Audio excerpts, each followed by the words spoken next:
Welcome to the Signature Books podcast. I'm Devery Anderson, and I am marketing manager here at Signature Books. Today, my guest is Thomas G. Alexander, and he's the author of the new book, John A. Widtsoe, Scientist and Theologian, which has just been released. Now, Tom, by way of introduction, is Lemuel Hardison Redd Jr., Professor Emeritus of Western History at Brigham Young University, and he's the author or editor of several books and articles. His book, Things of Heaven and Earth, The Life and Times of Wilford Woodruff, a Mormon Prophet, was published by Signature in 1991 and received the Evans Biography Award that year. He also is the author of Mormonism in Transition, A History of the Latter-day Saints from 1890 to 1930. And that one won the Mormon History Association's Best Book Award. Other honors and awards include being named a Fellow of the Utah State Historical Society. He received the Western History Association Honorary Life Membership and BYU's Carl G. Macer Distinguished Faculty Lectureship. And he also served as president of the Pacific Coast branch of the American Historical Association, of Phi Alpha Theta, which is the National History Honor Society, and as president of the Mormon History Association, and also the National Society for the Sons of Utah Pioneers. All right, Tom, welcome to the program. It's great to have you here today. Thank you. I'm pleased to be here. All right. And so we'll be talking about this book that I mentioned. That's the subject today. We just got our copies in. This is, for those of you watching on YouTube, you can see this cover. It's John A. Widtsoe, Scientist and Theologian by Thomas G. Alexander. And so let's just talk a little bit about how you came to write this book. Did Gary Bergera suggest Widtsoe as a subject for you, or did you already have some interest in Well, he Elder suggested this subject, but in fact, he suggested something else at first, another person, but that person was alive. And I went to him. I knew that I couldn't write the biography without his permission and help. And he said that he'd already commissioned another biography and really didn't want to do this one. So I went back to Gary, and Gary suggested several people, among them John A. Widtsoe. And I said, well, I'd like to do that one because he seemed so important in trying to bring the collaboration of religion and science into the church leadership. And I thought that was very important. I had read his evidences and reconciliations already, and I had also read his memoir, In a Sunlit Land. And so I knew that I could do this, and I really was interested in doing Widtsoe. Okay, wonderful. And so you would have been a teenager, I guess 17, 18 years old in 1952 when Elder Widtsoe died. So do you remember him? And if so, do you recall listening to him? And did he have an influence on you back in the day? Well, I was influenced by the idea that he had that you should consider all truth to be as a whole. And that's something that he emphasized throughout his life, that you didn't just talk about religion and talk about science or talk about other truths, that truth ought to be one. And I was really interested in that. I had read, as I indicated, his evidences and reconciliations while I was quite young. They appeared in the Improvement era and then were published together by his son-in-law, G. Homer Durham, as a single volume. And that impressed me. It impressed me the way he approached the church's doctrines and then reconciled them with other truths. All right. And yeah, back in in the late 40s and 50s, the church was a lot smaller. Do you recall ever seeing him in person? Did you hear him speak in the tabernacle or anything like that? I heard him on television, but I don't ever remember having gone to the tabernacle when he had spoken there. Oh, okay. So, you're no stranger to the writing of biography. We published your biography of Wilford Woodruff, which I think is considered the definitive work on him, and dug into a lot of primary sources to do that one. You've done a biography of Brigham Young, and I imagine others. I can't recall right offhand. I know you've done a history of Utah, and you did Mormonism in transition, so you've done a lot of books. I can't remember how many biographies you've done, but were there challenges to writing a brief biography like this where your emphasis is on secondary sources? Were you tempted to dig into the primary sources that as a historian you probably just, it was a natural thing to want to do that? Well, I had already used some of the primary sources that I was able to use on this one in the Woodruff biography and in Mormonism in Transition. And in fact, I used again some of the primary sources for the Joseph F. Smith period that Widtsoe was involved in for this biography, in addition to the secondary sources. But I relied most heavily on his autobiography, In a Sunlit Land. That helped me. And also the book on his mother that he wrote. That was helpful as well. And part of that was research on his part, and part of that also was his memory of his association with his mother, Anna Widtsoe. Okay. And I know that there was a full length biography of him on him that was done. Deseret Book, I guess, published it, and I'm thinking it was in the last 20 years or so. And the author of that one escapes me right now. But since there were other biographies, and as you mentioned, In a Sunlit Land, this is autobiography. You mentioned these were helpful. How would you rate them in terms of accuracy? I mean, autobiography can often be very self-serving. Did you see any of that, or how would you rate those previously published books? I thought that they were quite good, and the biography was by Alan Parrish, and it Okay. was excellent. The biography was very good, and I was able to draw on that to some extent. But I used it principally to correct things, or at least to flesh out things that he had written in his autobiography. But Alan Parrish's biography is very good, and for anyone who wants a more extensive biography than mine, I would recommend that one. Okay. All right. Thanks for that. And now let's talk about Widtsoe some. He was born outside of the church, a convert when he was quite young with his family. He was born in Norway, came to the United States and to Utah, as I mentioned, as a convert with his mother and brother when he was around 11, it looks like, settled in In Logan. Logan. Yeah. And how did the family come to embrace Mormonism back then? Well, that was an interesting story. And in fact, he wasn't baptized until his mother brought him to Utah.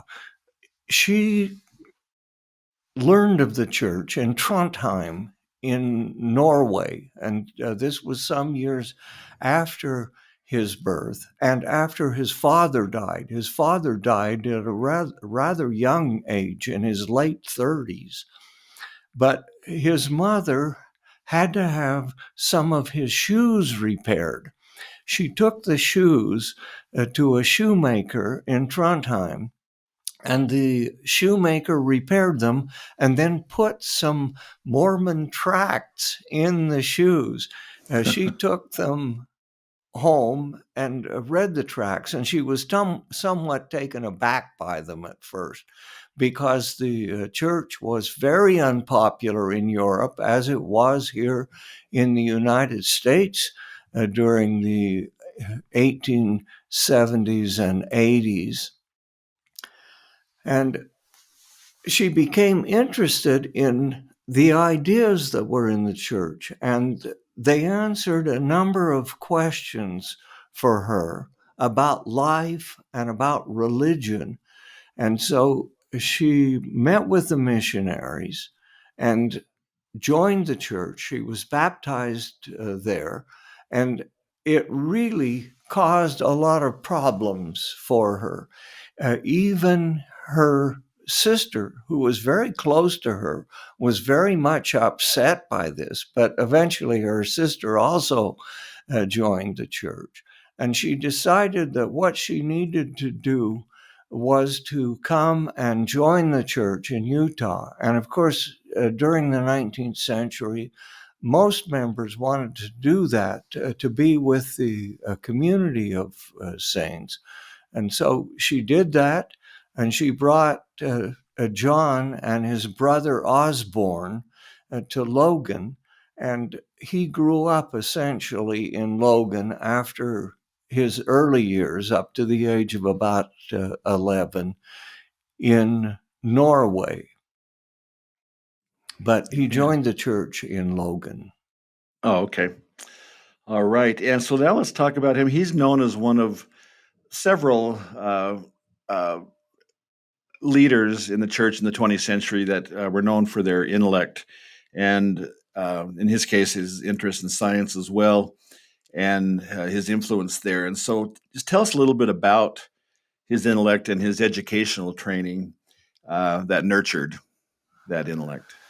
Well, he began his education in Norway, and those who taught him recognized quite early that he was extremely intelligent, and it was expected that he would follow in his father's footsteps and become a teacher. Well, eventually, of course, that's exactly what happened. He studied in Logan. He went to Brigham Young College, which was in Logan. That's not Brigham Young University. It was a college that was endowed by Brigham Young in 1877, shortly before he died, and it was located in Logan. He went there and he studied there, and he studied also at the Agricultural College of Utah, but he decided quite early on that he wanted to be a chemist. So he decided that he needed to get a better education than he could in Utah and went to Harvard. He graduated there, summa cum laude, with a bachelor's degree and a master's degree at Harvard. He'd gone deeply into debt to get his higher education, but he knew that just the bachelor's and master's degrees weren't enough. And so he decided to go to the University of Göttingen in Germany because the leading chemist in the field of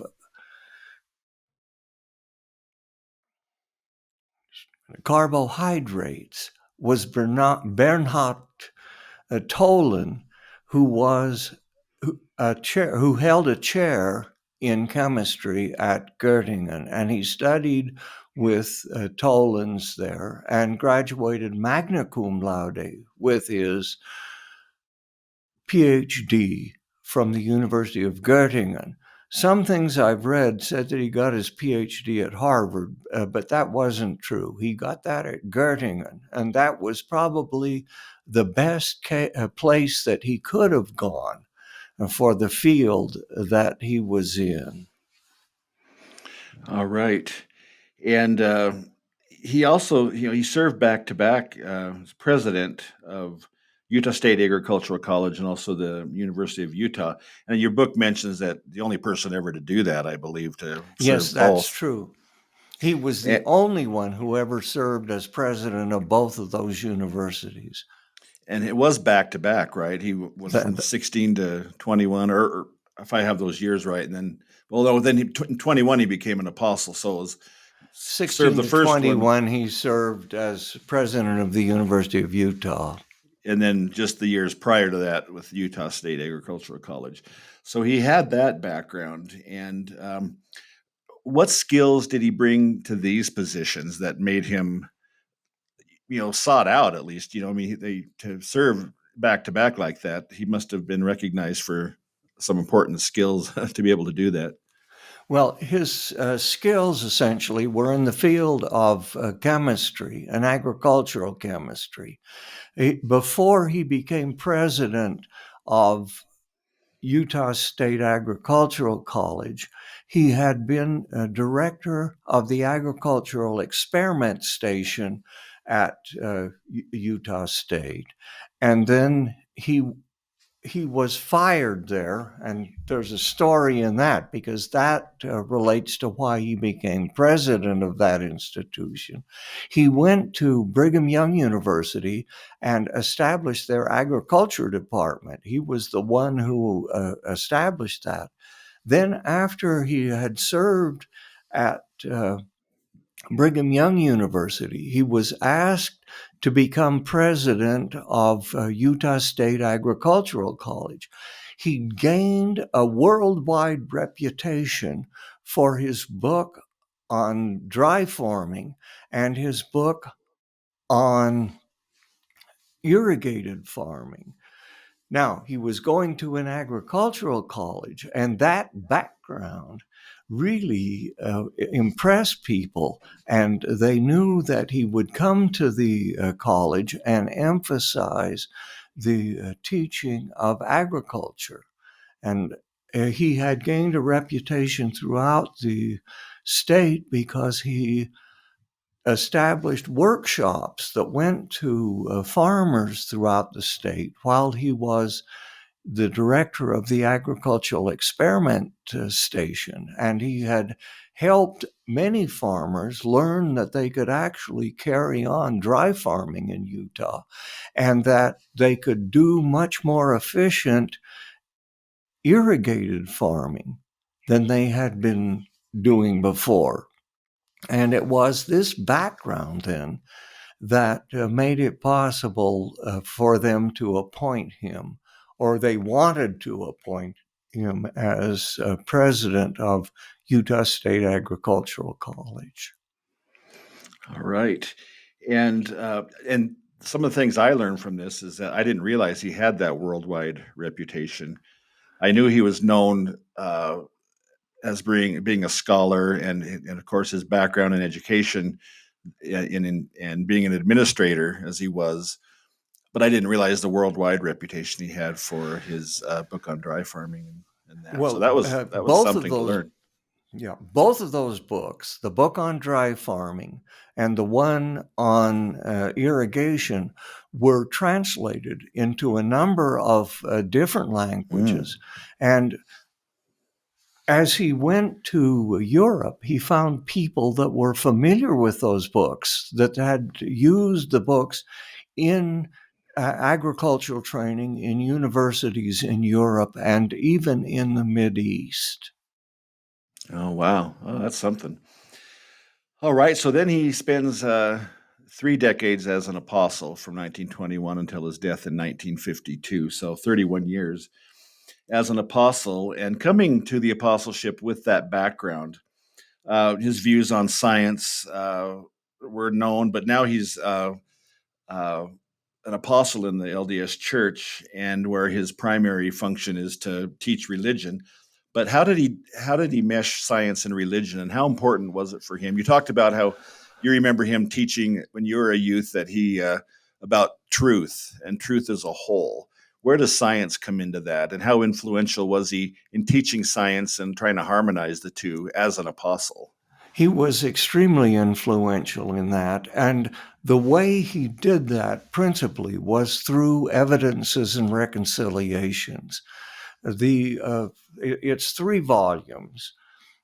The second volume was named Gospel Interpretations, but the 3 were combined together eventually.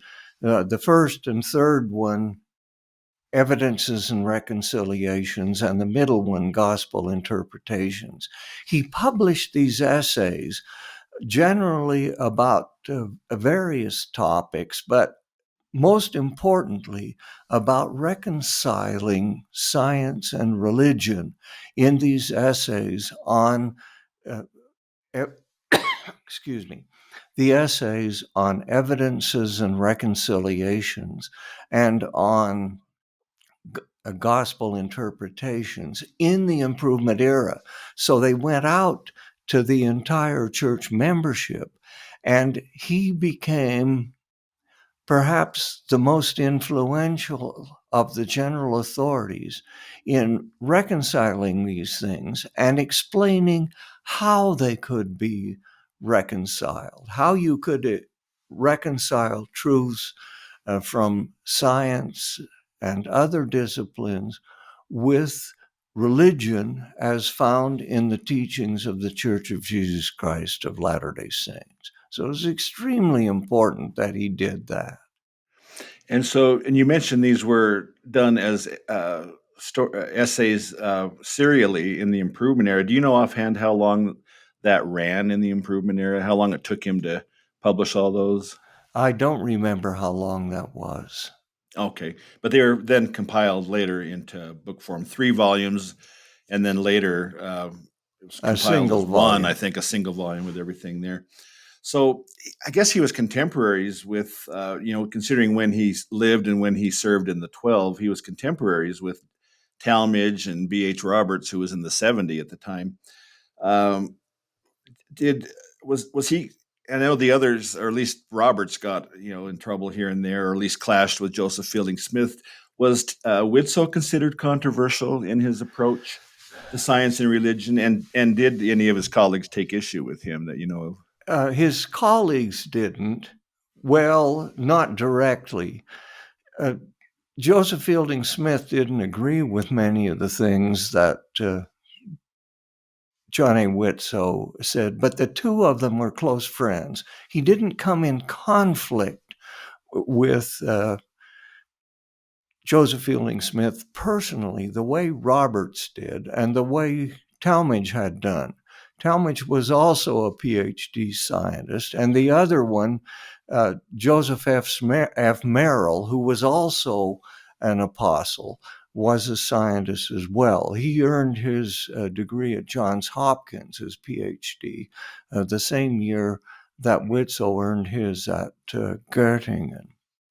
But Widtsoe was not confrontational the way that Roberts was. His attitude was much different, and his personality was much different from Roberts's. So he got along well with these people who disagreed with him.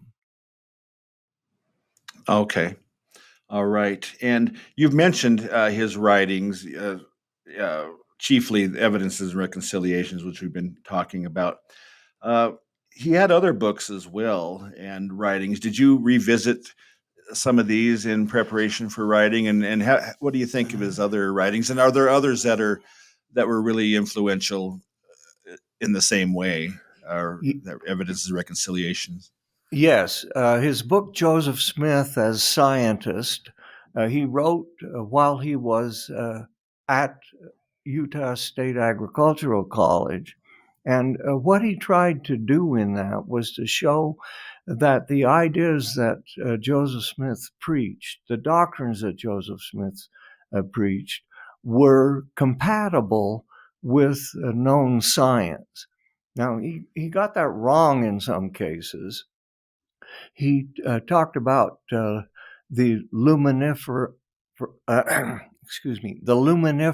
ether, which was something that had been invented by a scientist in the 19th century to try to understand how light waves could come from the sun to the earth. At that time, people believed that they were just normal waves. Well, you have to have a medium for normal waves to pass through. No one knew what that was. And so a German scientist suggested that what you had was a luminiferous ether through which these waves passed. Well, after this time, and even beginning before that, scientists as early as Morley and as early as the 1870s, Morley and Michelson questioned the idea of the luminiferous ether.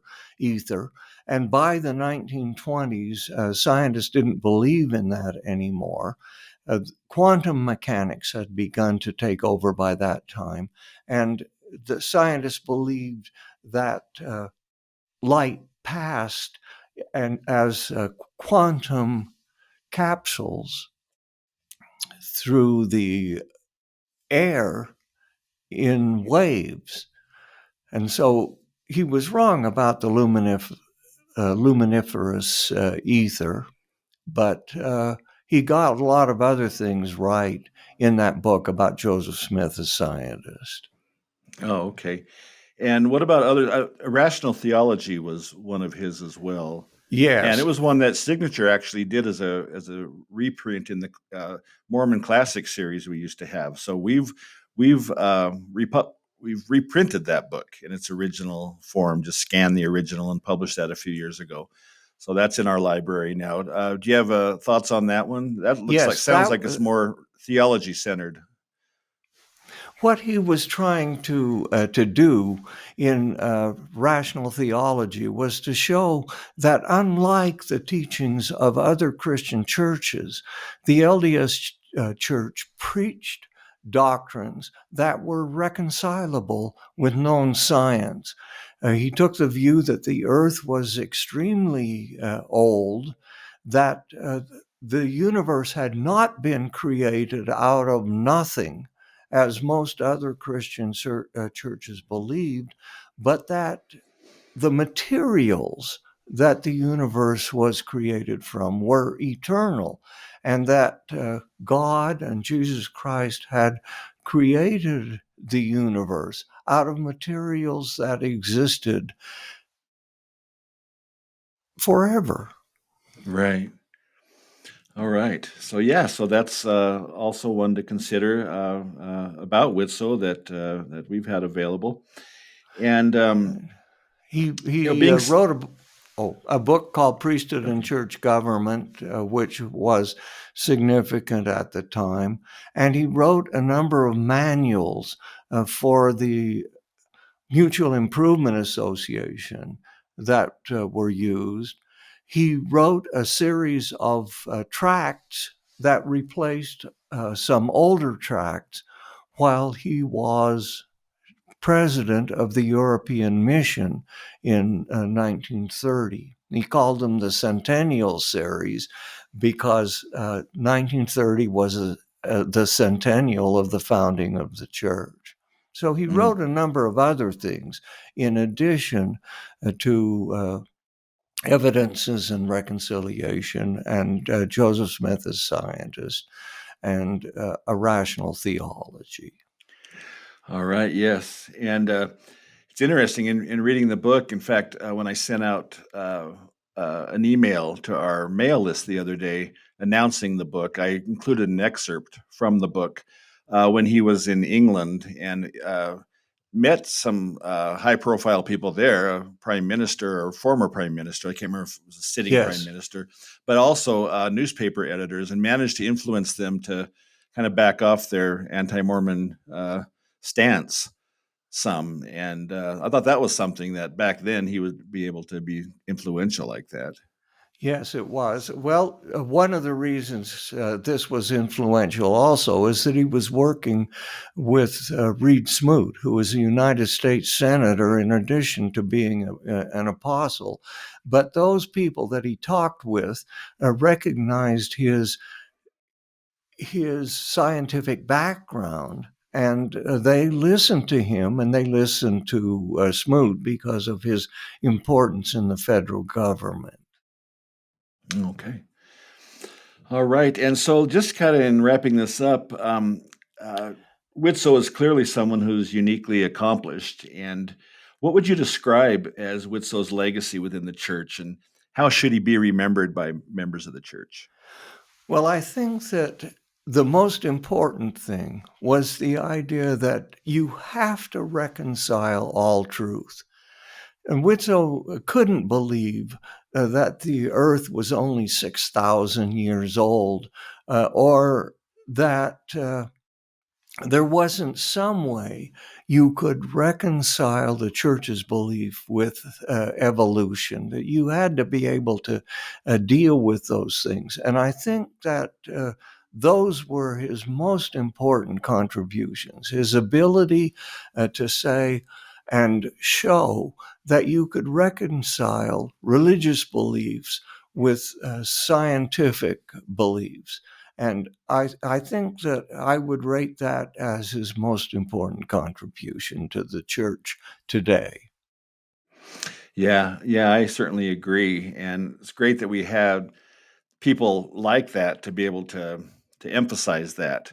And I think it's an important thing because it helps to not be afraid of science or religion, and to see how they can come together and see how truth is there in both, and that it's nothing to be afraid of. I think I see too much fear about science to dismiss it so quickly and easily because of seeming contradictions, however you want to look at it. But I think it was comforting, I think, to people to see people like him around. And I think because of that, they're still influential. I mean, he's been gone 70 years now, so I don't know how many people, there are not a lot that remember him directly, but through his writings, hopefully, there are a lot that have been influenced by him over the years. New generation, can learn about him, and we have this book here that's just been released that'll help there. That's again, the book is John A. Widtsoe, Scientist and Theologian, and this is the sixth volume to appear in our brief biography series. And they're shorter books, but they're packed with information that you come away coming to know the subject. And in this case, it's just the same. I mean, you come away and you know who John Widtsoe is, and you know all the stuff we've been talking about, and it becomes crystal clear in this book as well as the other ones in the series so far. And so, honored to have published you again. I know we've published you in the past, and you've been a friend of Signature Books for a long time. So we really appreciate you doing this, and we're honored to have published you. You've done so much in Mormon history over the years, and so anything that comes along with your name on it, I think people are going to say, "Oh, wow, good, something by Tom." So, and that's what we've got here as well. So, thank you so much, Tom, for joining me today. Thanks for writing the book, and we'll definitely be hearing more about it. Have a book signing coming up, and we'll keep people informed of all the details for that as well. Thank you so much. I appreciate being here today. Thank you. All right. Thanks, Tom. You have a good day.